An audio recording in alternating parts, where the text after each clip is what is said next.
Hi, in this video I'm looking at calculating the area of these two circles.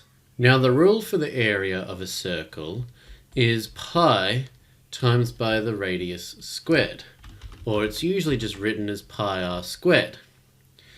Now we can't get this confused with the circumference of a circle, which states that the circumference is 2 times pi times r. There's a big significance between these two. A lot of people mix these two rules up. Area, the space inside, has to have a square in it because we've got to do basically one dimension by another.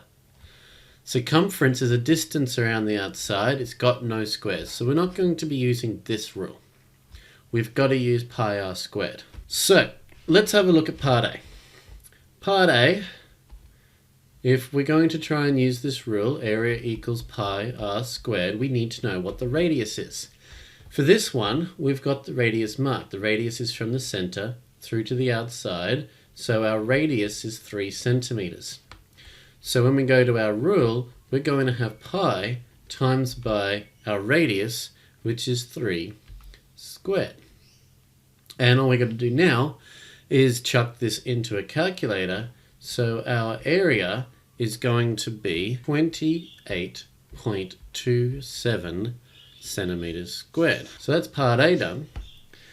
Having a look at part B, if we're going to go and use our rule, pi r squared, we need to know what the radius is. But for part B, we've got this distance here, which is completely from one side to the other via the center. And this is the diameter, which means that our diameter is 8 centimeters. But we need radius.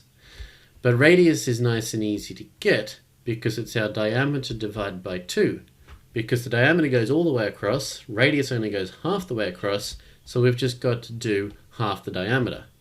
So we're going to get our radius by doing 8 divided by 2, so our radius for the part B is 4.